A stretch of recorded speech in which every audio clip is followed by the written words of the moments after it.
হরে কৃষ্ণ বন্ধুরা, রাধে রাধে। রাধারানী কিচেনে আপনাদের স্বাগত। আজ চলে এসেছি আবার একটা নতুন রেসিপি নিয়ে। আজ বানাবো পনিরের টিক্কা। খুব সহজেই রেস্টুরেন্ট স্টাইলে বাড়িতে কিভাবে পনিরের টিক্কা বানানো যায় সেটা আজ আমি করে দেখাবো। এটা খুব সুস্বাদু একটা রেসিপি। চলুন বন্ধুরা, শুরু করা যাক আজকের রেসিপি।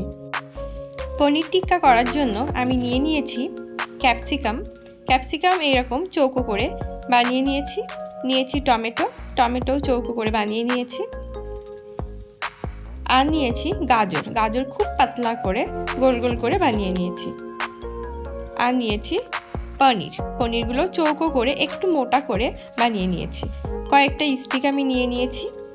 এবার এই স্টিকের মধ্যে এগুলো একে একে আমি গেঁথে নেব। স্টিকগুলো আপনারা বাজারে কিনতে পেয়ে যাবেন, অথবা আপনারা স্টিকগুলো বাড়িতে বানিয়ে নিতে পারেন। স্টিকের মধ্যে প্রথমে একটা গাজর দিয়ে দিলাম, তারপর দিয়ে দিলাম একটা ক্যাপসিকাম,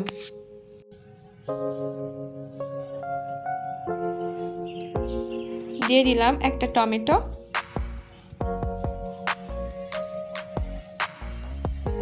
এবার একটা পনির দিয়ে দিলাম,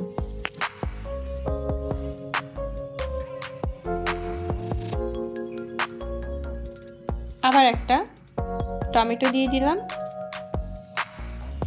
দিলাম আবার একটা ক্যাপসিকাম, এবার দিয়ে দিচ্ছি একটা গাজর, আবার একটা পনির দিয়ে দিলাম,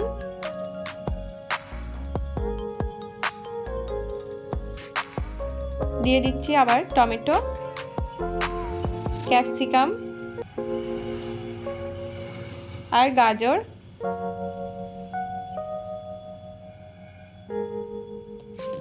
শেষে আবার একটা পনির দিয়ে দিলাম। আমি এইভাবে প্রতিটা স্টিক তৈরি করে নেব।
সবগুলো পনিরের টিক্কা আমি বানিয়ে নিয়েছি। এবার এগুলো ভেজে নিতে হবে। একটা বাটিতে আমি 250 গ্রাম টক দই নিয়েছি। এবার এর মধ্যে আমি দিয়ে দিচ্ছি 2 চামচ কর্নফ্লাওয়ার আর 5 চামচ বেসন, দিয়ে দিলাম 1 চামচ চাট মশলা,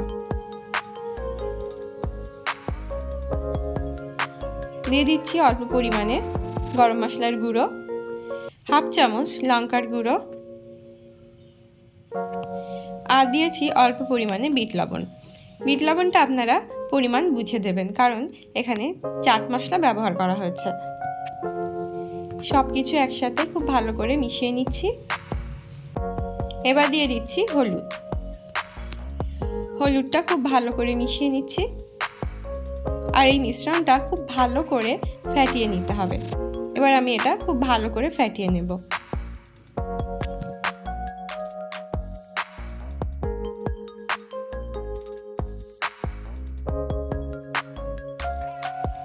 মিশ্রণটা খুব ভালো করে তৈরি করে নিয়েছি। আমি আপনাদের দেখিয়ে দিচ্ছি ঘনত্বটা ঠিক কেমন হয়েছে।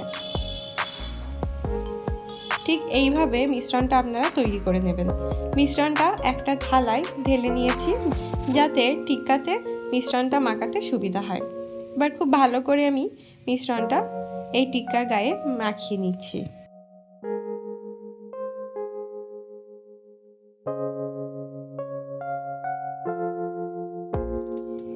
খুব ভালো করে আমি টিক্কার গায়ে মিশ্রণটা মাখিয়ে নিয়েছি। একই রকমভাবে প্রত্যেকটা টিক্কার গায়ে এই মিশ্রণটা আমি খুব ভালো করে মাখিয়ে নেব।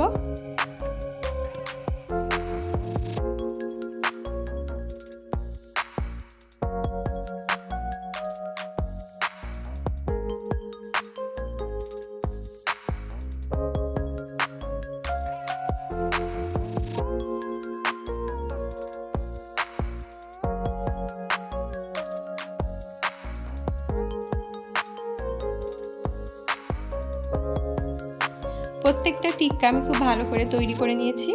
এবার একটা ফ্রাইং প্যান বসিয়ে দিয়েছি। ফ্রাইং প্যানে আমি সাদা তেল দিয়ে দিয়েছি। তেলটাও খুব ভালোভাবে গরম করে নিয়েছি। এবার এর মধ্যে আমি পনির টিক্কা দিয়ে দিলাম।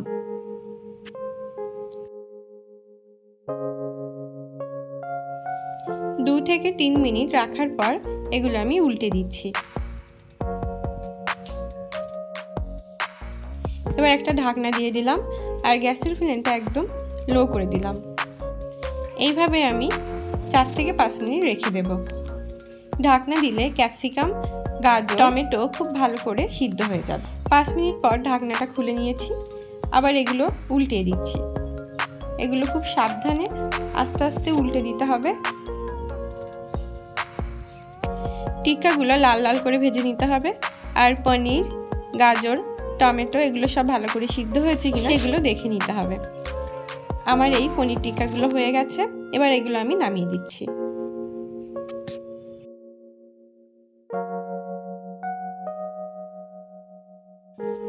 একই রকম করে বাকিগুলো সব ভেজে নিচ্ছি। 1-2 মিনিট ভাজার পর এগুলো আমি আবার ঢেকে দিচ্ছি। 5 মিনিট রেখে ঢাকনা খুলে নিলাম আর টিক্কাগুলো সাবধানে উল্টে দিচ্ছি।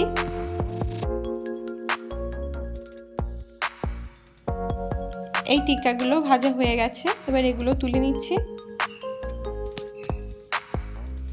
সব টিক্কাগুলো ভাজার পর একটা প্লেটের উপর রেখে দিয়েছি আর উপর থেকে চাট মশলা ছড়িয়ে দিচ্ছি। তৈরি হয়ে গেল আজকের রেসিপি পানির টিক্কা। আপনারা এইভাবে বাড়িতে বানিয়ে দেখবেন। আশা করছি আপনাদের ভালো লাগবে। এটা খুব সুস্বাদু একটা রেসিপি। রেস্টুরেন্টের পনির টিক্কা আর এই পনির টিক্কার স্বাদের মধ্যে কিন্তু কোনো পার্থক্য নেই। এই রেসিপিটা আপনাদের কেমন লাগলো সেটা আমাকে অবশ্যই কমেন্টে জানাবেন। হরে কৃষ্ণ।